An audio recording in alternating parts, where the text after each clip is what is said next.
गुज़िश्ता रोज़ से वर्दा मैं एक सवाल उठाना चाह रहा था और मैं अपने एक्सपर्ट से भी सवाल पूछ रहा था कि what impact would IMF's decision have on the political scenario, यानी कि IMF के फैसले से हमारे सियासी माहौल में क्या तब्दीलियां आएंगी।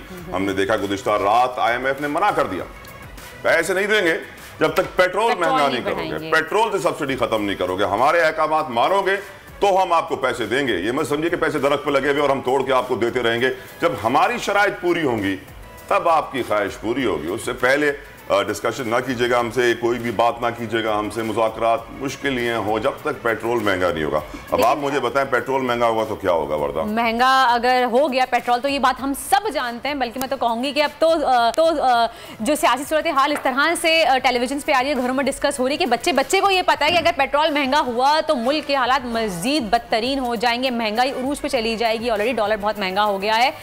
तला अफसोस की बात यह है कि हमारे यहाँ महंगाई दिन ब दिन, मैं कहूंगी कि दिन ब दिन बढ़ती चली जा रही है, लेकिन सैलरीज नहीं बढ़ रही हैं। लोगों की सैलरीज उतनी ही हैं, महंगाई बढ़ रही है। महंगाई बढ़ी तो घरों का किराया बढ़ रहा है, घरों का किराया बढ़ रहा है, साथ साथ ट्रांसपोर्ट का किराया भी बढ़ रहा है।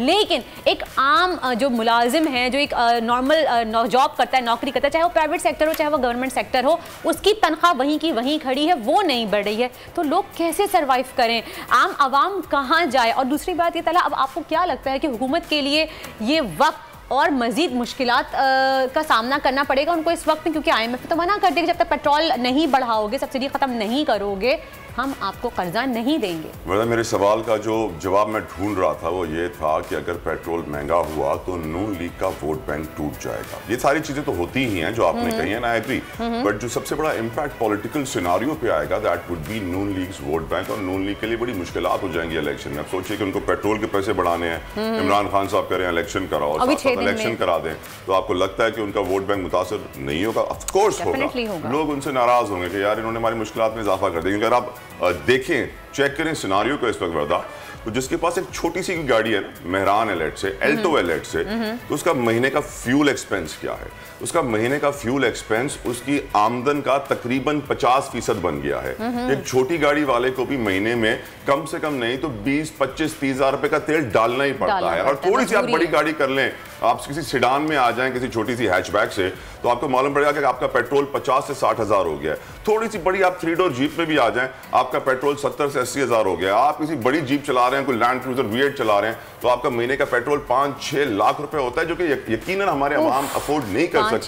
मुश्किलात है, इतनी आमदन नहीं है, इतनी कमाई नहीं है, इतना प्रॉफिट नहीं है बिजनेस में, जितने कंटिन्यूसली एक्सपेंस और टैक्सेस बढ़ते जा रहे हैं।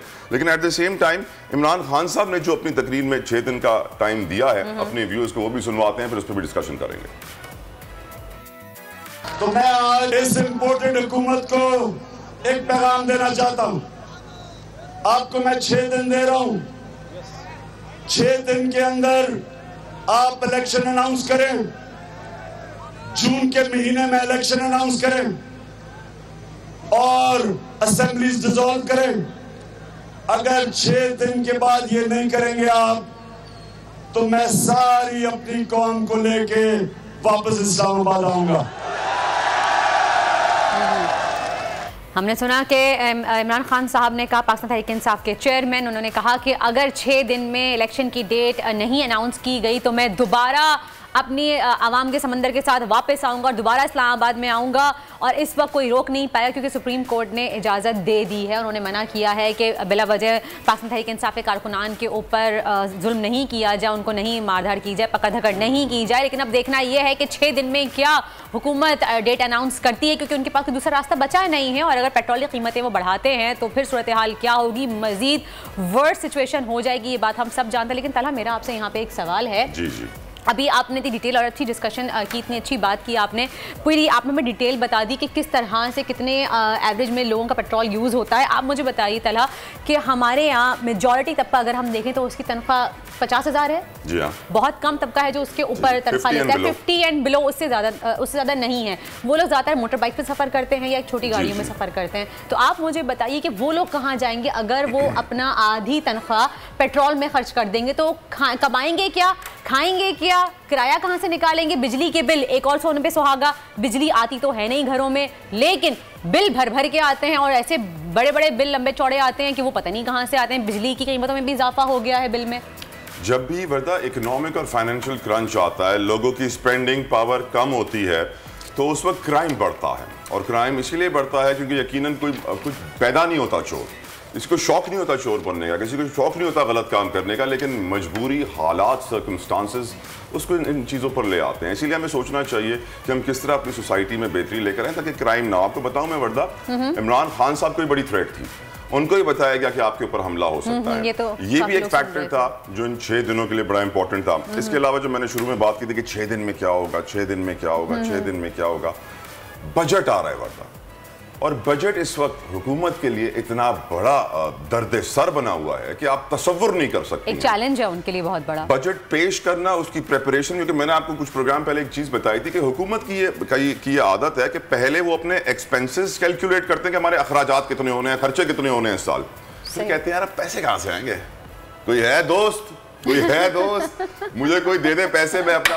तो इस साल सबसे बड़ा बजटरी खसारा आ रहा है, बजट डेफिसिट को 5,000 अरब रुपए से ऊपर, यानी हमारे 5,000 अरब से ज्यादा के अखराजात ऐसे हैं जिनके पैसे नहीं है। ले लेंगे कहीं ना कहीं से, किसी दोस्त को फोन करेंगे, बोलेंगे भाई हमें पैसे दे दें और बताएं क्या हो रहा है। तो आप क्या फिर से वही बात कह रहे हैं जैसे पहले स्टार्टिंग, जैसे ये हुकूमत आई थी नई उस वक्त थोड़ी सी नंबर फजिंग हुई थी और एकदम से डॉलर नीचे आया था और स्टॉक मार्केट बढ़ी थी, लेकिन कुछ अरसे के लिए थोड़ा से खुशफहमी मुब्तला किया गया था या आवाम को एक लॉलीपॉप दिया गया था, अब फिर वो लॉलीपॉप खत्म हो गया। तारीख गवाह है कि हमारे ऐसे फाइनेंस मिनिस्टर्स आए हैं इस मुल्क में जिन्होंने एफिडेविट लिख के दिया है हमारे इदारों को कि हमने मनी लॉन्ड्रिंग की है, हमने पैसा स्मगल किया है बाहर। तो सोचे जब वही फाइनेंस मिनिस्टर दोबारा पावर में आएंगे तो आपको लगता है वो सुधर जाएंगे, नंबर फजिंग नहीं करेंगे? गलत फहमी है हमारी। ये तो हम बात करेंगे, उनकी आदत है वो हमेशा करते रहेंगे। लाहौर कहीं जाना है, बिल्कुल हम देखते हैं कि लाहौर में रात भर और अभी सुबह तक क्या सूरत हाल रही, कितना तसादुम रहा वहाँ पे, से हम बात करेंगे। हमारे नुमाइंदे वहाँ पे मौजूद है लाहौर में, ताबिश भट्ट, उनसे जानते हैं क्या सूरत हाल है। जी ताबिश, बताइएगा, आगाह कीजिएगा कि लाहौर की क्या सूरत हाल रही कल रात से आज सुबह तक, और अब क्या सिचुएशन है?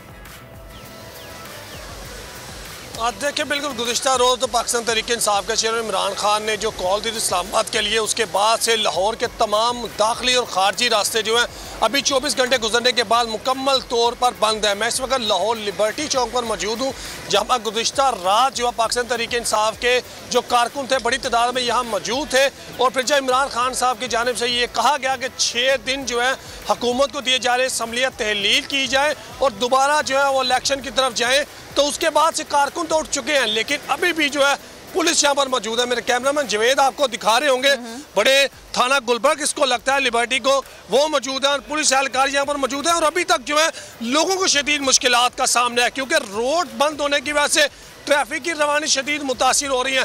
लाहौर में दाखिल और बाहर निकलने के जितने भी दाखिली और खारजी रास्ते हैं अभी भी मुकम्मल तौर पर जो है कंटेनर लगाकर, खारदार तारे लगाकर बंद किए गए हैं और पुलिस जो है वहाँ पर मौजूद है। जी सही। अच्छा, 20 घंटे का तवील सफ़र तय करके ये लोग यहाँ तक पहुँचे थे, तो उसके बाद जब खान साहब ने इनको कहा कि 6 दिन की डेडलाइन दे दी और जाने के लिए कहा, तो उस पर कारकुनों का क्या रद्द-ए-अमल था? क्या कहते हैं? कुछ जगह हमने सुना है कि ऐसे भी कहते कि वो कह रहे थे कि नहीं, हम बैठेंगे यहाँ पे जब तक अब इमरान खान साहब डी चौक पर जाकर खिताब दोबारा से नहीं करते, क्योंकि इस्लामाबाद से ये सिचुएशन सुनने में आ रही है। लाहौर में ऐसा कुछ है? देखिए, बिल्कुल गुज़िश्ता रात जो है लिबर्टी में जब कारकुन इकट्ठे हुए तो उनका मिला जुला रद्द अमल था। कुछ का ये कहना था कि जो पाकिस्तान तहरीक इंसाफ के चेयरमैन इमरान खान कहेंगे हम उसको मनोअन जो वो कबूल करेंगे, लेकिन कुछ लोगों की मुतज़ाद राय भी ज़रूर थी कि अभी जो है हमें इस्लामाबाद की तरफ जाने, क्योंकि गुज़िश्ता जो दिन था वो मैदान जंग का मंजर पेश करता रहा। बत्ती चौक, सेक्रेटेरिएट, जितने भी लाहौर के जो रास्ते थे जहाँ से बाहर लाहौर से निकलना था इस्लामाबाद के लिए, GT रोड की तरफ उन्होंने जाना, तो शादरा के करीब भी जो आपस में क्लैश हुआ, कारकुनों पर जो है आंसू गैस के शेल फेंके गए। हमाद अजहर जो है उन पर आंसू गैस के शेल, यास्मीन राशिद को गिरफ्तार करने की कोशिश की, अंतलीब अब्बास को कोशिश की और 1 घंटे बाद छोड़ दिया गया। तो कल जो है मुकम्मल तौर पर लाहौर शहर में इसी तरह पकड़ धकड़ का सिलसिला रहा। रहनुमाओं को पकड़ा गया, उन्हें थोड़ी दूर जाकर छोड़ दिया गया और फिर सुप्रीम कोर्ट की जानिब से जो कहा गया कि जी तमाम कारकुनों को छोड़ दिया जाए। तो ये तमाम ओवरऑल सिचुएशन रहा कल जो है वो देखी गई। आज जो है अभी तक रोड तो मुकम्मल तौर पर बंद है। अब देखना होगा पाकिस्तान तहरीक इंसाफ के कारकुन या रहनुमा वो अगला लाएअमल क्या देते हैं, क्योंकि पाकिस्तान तहरीक इंसाफ के चेयरमैन ने ये कह दिया है कि हुकूमत को 6 दिन में असम्बलियाँ तहलील करे और री इलेक्शन की तरफ जाएं, तो तब भी नहीं तो मैं दोबारा जो है 6 दिन बाद इस्लामाबाद की तरफ जो है अवाम जो है इससे ज़्यादा एनर्जी के साथ इस्लामाबाद की तरफ मार्च करेगी। लेकिन अभी भी जो लोगों ने, जिन लोगों ने बाहर जाना है, जिनकी कोई फौतगी हो चुकी है, शादी के मौके पर जाना है, अभी भी जो है जो पब्लिक ट्रांसपोर्ट है अभी तक मुकम्मल तौर पर बंद है। और अड्डे जितने भी लाहौर में अड्डे मौजूद हैं वहाँ पर कोई भी गाड़ी जो है लाहौर से गुजरांवाला नहीं जा सकती, वजीराबाद नहीं जा सकती, इस्लामाबाद की तरफ नहीं जा सकती। तो आवाम को, जो शहरियों को शदीद मुश्किलात का सामना है कि हुकूमत को इस पर काबू करना चाहिए और एक आम आदमी को, आम इंसान को जो है इससे क्यों जो है सफ़र करना पड़े। जी सही। इस वक्त ताबिश लाहौर के जो शहरी हैं वो तो बड़े डिस्टर्ब्ड होंगे, परेशान होंगे कि भाई सड़कें खोलें, हमारे मामूल है, हमें दफ्तर जाना है, हमें काम पे जाना है, 10,000 चीज़ें होती हैं, इतनी बड़ी इकोनॉमिक एक्टिविटी है वहाँ पे, इतनी मार्केट्स हैं वहाँ पे, सबका रोज़गार, डेली वेजेस वाले लोग, उजरत कमाने वाले लोग, यानी कि इस्लामाबाद में पार्टी जा रही थी एहतजाज करने, पूरा पाकिस्तान मुस्लिम लीग नून ने बंद कर दिया। अजीब सी बात है। इस वक्त वहाँ पे जो मुश्किलात हैं लोगों की वो किस कदर हैं ये हमें बताइए, और क्या हटाए जा रहे हैं, बोला गया है कि रास्ते खोल दिए जाएंगे शाम तक, दोपहर तक, कुछ बताया गया है? देखिए, गुज़िश्ता रोज़ की मैं आपको बात बताऊं, 2 से 3 फैमिली से मैं खुद मिला। एक फैमिली बहावलपुर से लाहौर के लिए आई थी और शादरे उन्होंने जाना था, तो बत्ती चौक के करीब जो है कंटेनर लगाकर मुकम्मल तौर पर बंद किया गया। तो और वो फैमिली 2 रिक्शों पर सवार होकर बहावलपुर से शादरा आई थी और वो तमाम रात जो है उस रिक्शे में ही सोए रहे। इसके अलावा एक फैमिली से मेरी बात हुई तो उसकी जो वालदा है उसकी तबीयत ख़राब थी और वो दूसरी साइड पर जा नहीं सकते, वो रो रही थी, बिलख रही थी कि हुकूमत को चाहिए कि ये कंटेनर तो खोलें, आम आदमी को क्यों तकलीफ दे रहे हैं, क्यों मुश्किलात का सामना उनको करना पड़ रहा है। तो ओवरऑल जो है गुज़िश्ता रोज़, अब भी अगर हम बत्ती चौक की तरफ जाएं, जो रोड जो है जो लाहौर से बाहर जाते हैं जीटी रोड की तरफ, तो वहाँ पर अभी भी यही रद्द-ए-अमल है लोगों की तरफ से, क्योंकि कंटेनर लगाकर मुकम्मल तौर पर रोड को बंद कर दिया गया। अगर खुदा न खासा लाहौर से किसी दूसरे शहर गुजरांवाला या वजीराबाद, सियालकोट, किसी भी शहर में किसी की फौतगी होती है, कोई शादी होती है, तो कोई भी लाहौर शहर से बाहर नहीं जा सकता।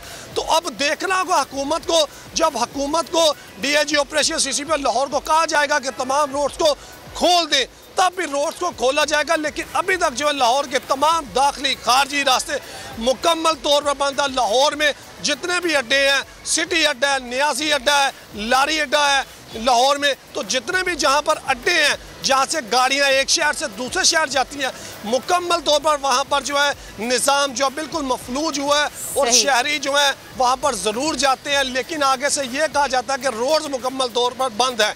तो देखना बहुत बहुत शुक्रिया, आपने बताया कि सारे रास्ते अभी तक बंद हैं। देखना ये है कि हुकूमत कब ये आपने ऐलान करती है कि रास्ते खोल दिए जाएं, क्योंकि जिस तरह से बता रहे हैं लोग बड़ी मुश्किलात का शिकार हैं।